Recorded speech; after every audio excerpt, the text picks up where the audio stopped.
তাদেরকে দেখলে থুতু মারবেন যে তোরা জাতির কলঙ্ক, দেশের কলঙ্ক, এই দেশে তোমাদের কোন থাকার কোন অধিকার নাই। তোদের মা যেভাবে পালাইছে তোরা সাদা ভাবে পালাইছে। নরপেট ইউনিয়নের এই বিশাল জনসভায় বক্তব্য দিয়েছেন জননেতা আবুল কালাম। তিনি ক্লিয়ার করে বলে দিয়েছেন, যারা দূষর, যারা কুলুস পাল্টায় আওয়ামী লীগ থেকে বিএনপি, তাদের জায়গা হবে না।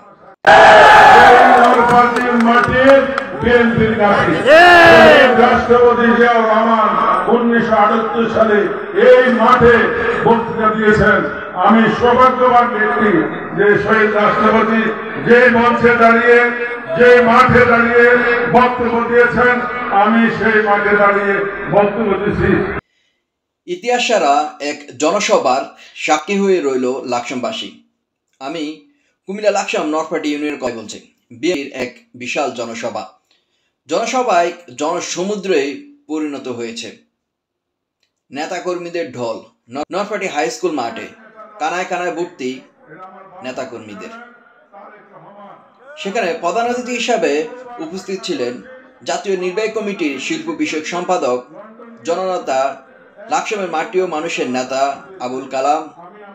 আরও সেখানে উপস্থিত ছিলেন নরপেট ইউনিয়নের বিএনপির সভাপতি ইব্রাহিম খলিল সাহেব, এবং সেখানে উপস্থিত ছিলেন বিএনপির সাংগঠনিক সম্পাদক ইউসুফ পণ্ডিত, এবং সেখানে আরও উপস্থিত ছিলেন বিএনপির সাবেক সাংগঠনিক সম্পাদক মাস্টার জহিরুল আলম। মাস্টার জহিরুল আলম সহ সেখানে উপস্থিত ছিলেন লাকসাম বিএনপির অঙ্গ সংগঠন, স্বেচ্ছাসেবক দল, ছাত্র দল, যুব দল, আরও অঙ্গ সংগঠনের নেতাকর্মীরা।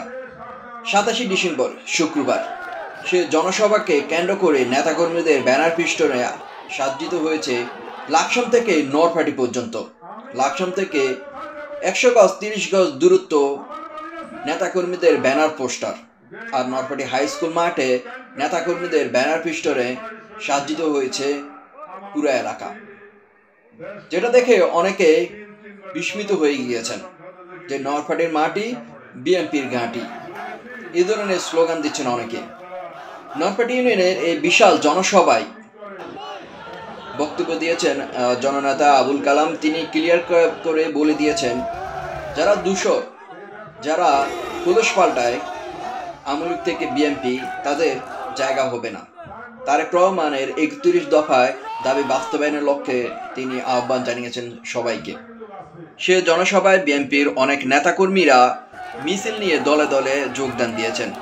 বিভিন্ন ওয়ার্ড, বিভিন্ন জায়গা থেকে দলে দলে মিছিল নিয়ে, বিএনপির স্লোগান নিয়ে মাঠের মধ্যে উপস্থিত হন। পুরা মাঠ বিস্তৃত ছিল নেতাকর্মীদের ঢল, যেটা ইতিহাস হয়ে রইল। কুমিল্লা লাকসাম নরপেট ইউনিয়নের এরকম ইতিহাস সারা জনসভা আর কখনো কেউ দেখেনি, যেখানে ছিল মানুষ আর মানুষ, মানুষের জনসমুদ্র। বিএনপির এই জনসভায় যেন বিএনপির নেতাকর্মীদের মিলন মেলা। আর সেখান থেকে কিন্তু একটি বার্তা স্পষ্ট এসেছে, বিএনপির কোনো নেতাকর্মী যদি বিশৃঙ্খলা এবং দুর্নীতি বা কোনো চাঁদাবাজের সাথে যুক্ত থাকে, তাদেরকে ধরে আইনের হাতে তুলে দেওয়া, এবং কি বিএনপি এ নিয়ে চূড়ান্ত অভিযানে নামছেন। এই বার্তা দিয়েছেন জননেতা তারেক রহমান।